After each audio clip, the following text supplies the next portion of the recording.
Hey YouTube, I am back with another video. So, you know what that means? It's time to sit.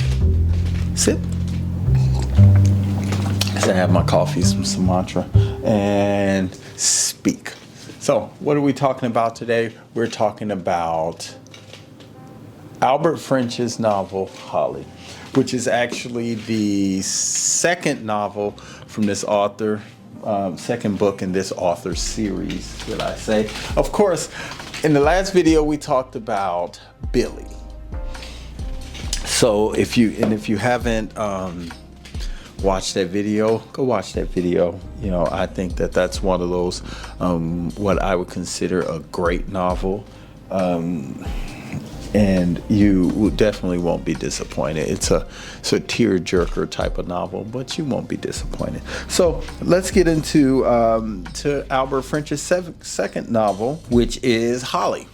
Holly tells the story of a 19-year-old girl. And one thing before I even get into that, let's do another side-by-side comparison from the first novel to the second novel. As you can see, the publisher went ahead and kind of followed the same physical attributes that worked for the first novel. He did it in white. He did the same thin, clean font, and he also did the black and white thing. You know, I call this the emancipation. I call this the emancipation photo. It's the black and white, but just if you did you see Emancipation? Will Smith's movie Emancipation? A lot of people, the first thing they said was, oh, that was done in black and white, but it wasn't black and white. It was just kind of what you would call color shredded. There was very little color, but it was still wonderful. It was void of color. Okay, so we have this second book, which Albert French wrote in 1995. He wrote his first novel in 1993. So 2 years later, he writes this piece of work. And this novel is about a 19-year-old girl who lives in a small town in Supply, North Carolina. It was 1944. So Billy was around 1939, and so he writes this novel in that depicts 1944. When I read historical fiction novels or books of this nature, especially that have a heavy focus on like racial tension and things like that, what I tend to do is I start counting from the end of slavery. So I always say like, okay, so slavery ended, legalized slavery ended around 1865, and this is 1944. So we're talking under 100 years. So we're talking how many generations? No more than 2. So that helps me to just in my mind prepare myself and to really understand. I mean, because if you really take a second and think about it, art imitates life. So that's why I love these authors, and they were really in the 90s. I love the stories that were placed in the 60s, 50s, 40s, because that was a time of division in America. That was a time of segregation. Of course, black people were not treated very well, and I would say people of color were not treated very well back then. One of those really terrible time periods in American history. But we're talking about Supply, North Carolina, and Supply is a real city in North Carolina, and we're talking about 1944. So what was going on in 1944? 1944 was World War II.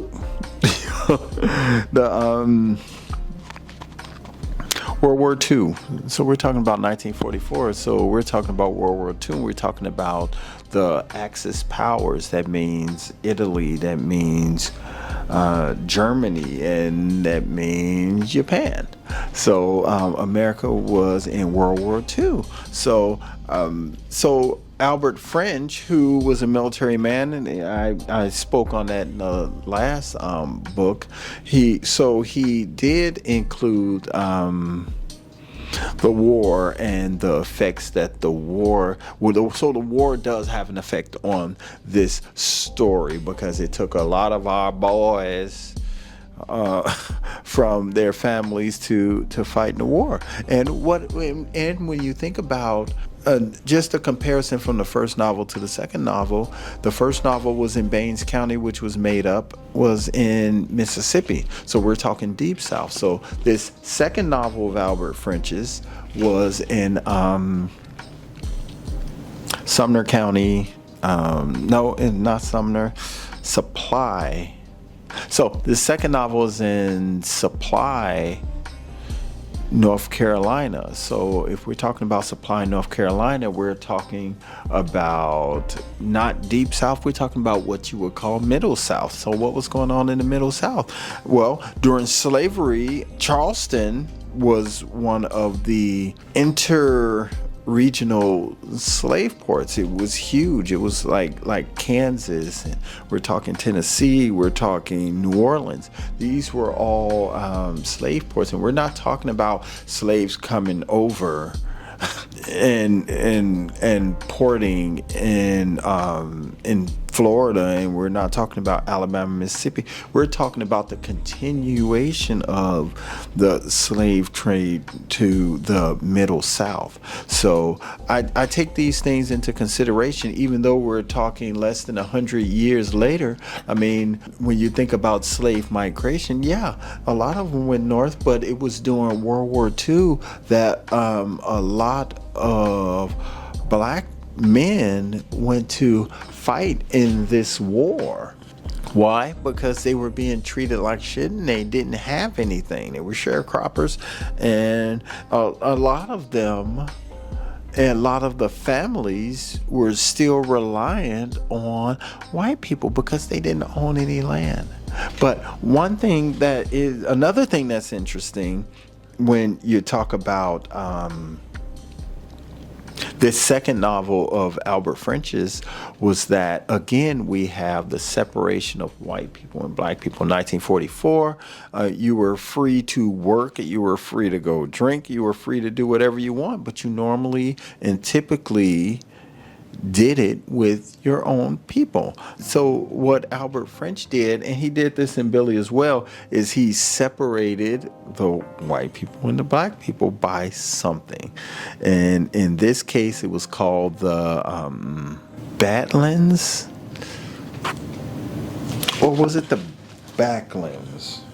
I think it was the Backlins. Okay, so you had the second novel separating black people and white people by an area, and you call it the Backlands. It was a high brush area, so you had the people of Supply County, or the city of Supply. They lived what would be considered more in town, and then you had to go through this really ragged, rough terrain to get all the way down back there in the Backlands.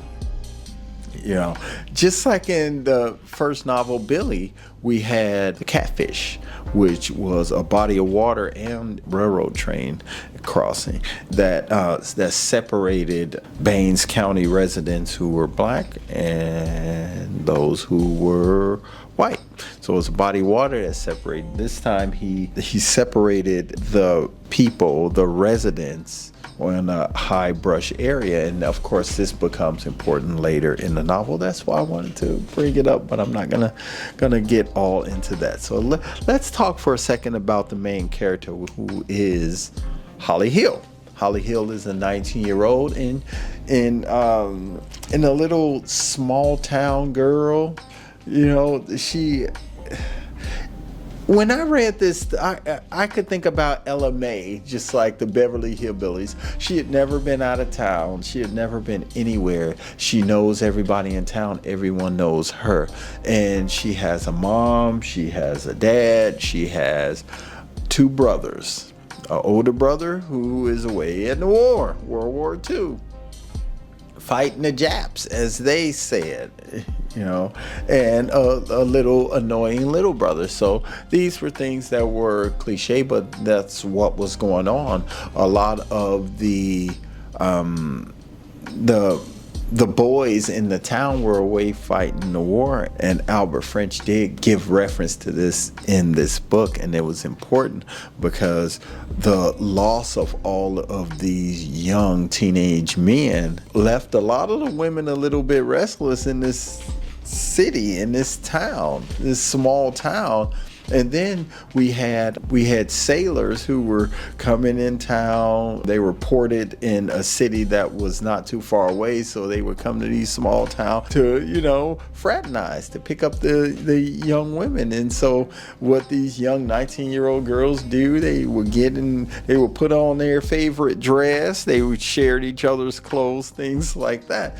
And they would go and they would meet young boys, and they were around the age where they were talking what's going to happen next in their lives. Are they going to get married? And they married their high school sweetheart kind of thing. So the fact that this young girl and her best friend to go out and do what they do, and I think that Albert French spent the majority of this novel setting this up, because for you to understand what happens later in the book, you had to understand what the type of family dynamic that Holly had. So she goes through all of these different emotions. Remember, she's 19, so she's going through all these emotionals. Things happen to Holly, emotional things that will cause her to want to feel a little bit misunderstood and want to spend some time alone. So she couldn't find a place where she felt that she had any privacy. She didn't have privacy in the house. She had a mom who's misunderstood, and a dad who went out and drank all the time, and the kid was always running around with his little friend. So she never had any peace, and that's important for teenage youth, especially in this story. She's trying to figure things out, and her boyfriend is away at the war too, so she's trying to figure her life out a little bit more. So she goes over to the area that leads to the backlands, and we know what's in the backlands. What she's heard, she's seen a few of those Negroes down there, but she doesn't know any of them. She played with one once, and that seemed all right. So it was just like such this naive thing. And she goes down there, and this is not a story of boy meets girl. This is a story of girl meeting boy, and girl being curious about boy, because the boy was minding his own business. So partway through the story, 3/4 of the way almost, I really question that. She meets Elias. Elias is a painter. He is a veteran, and he is black, and he has one arm. What? So they begin to speak, and they eventually form a friendship, and that becomes romantic in no time. But we're talking about 1944. So you can see the problem with this. So her friend is looking at her like, not that one-armed nigger down there painting, right? So that's what makes this story really challenging. Let's read, not from the book.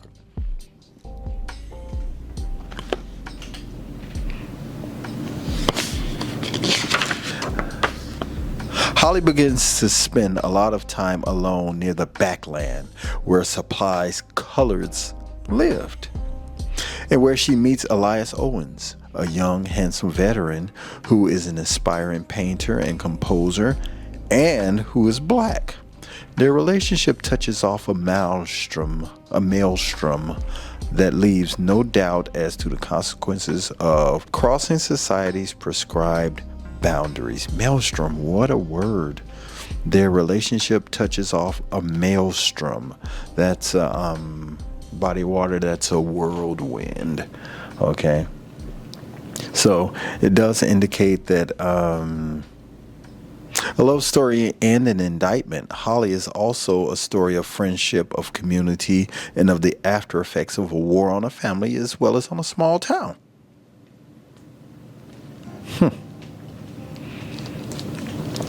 Sounds very interesting. If I was in a bookstore and I picked this up, I would definitely be interested in it. This is a novel that you would definitely be interested in reading. I mean, he has to cram a lot. That's why I think it took a while for him to introduce this other character, because he really had to get you to understand what was going on in this girl's mind, because she is the main character, and we're talking about World War II. So we're talking about a town full of people suffering, and they made a lot of reference to they didn't speak about Germans and Italians, but they focused on, just to use this word, the author used this word Japs, throughout the whole thing, and even the kids were like, shoot the Japs, but it makes you really sit back and think about how war really does affect everyone, down to the children, who they don't know why they don't like the Japs. But they do know that the Japs are fighting their brothers, their fathers, their uncles, and their cousins and their friends, and that's enough for them. So, with all of these things going on, you can see how a relationship between a neighborhood, I'll just call it a neighborhood, a townie, a white girl townie, that everyone knows, and a mysterious darky from the backlands could make for a terrible idea. Was a terrible idea, right? But that is part of the genius and the brilliance and the fearlessness of Albert French. He went straight from a novel that literally dealt with a 10-year-old being convicted and sentenced to be electrocuted, which the story was based on an actual failed electrocution. No known fact. And so we go into this novel, which is pretty much saying that this young black boy Elias has really stepped in it in a lot of ways, and so did she, and it just kind of follows them along this real, and it was a short time. They didn't even have a chance to really get to know each other. They just fell in love, and all hell broke loose around them. I won't tell you anymore, because then you won't need to read it. You can just guess what's going to happen next. But you really can't guess what's going to happen next, because this book literally takes you all the way to the end. Okay.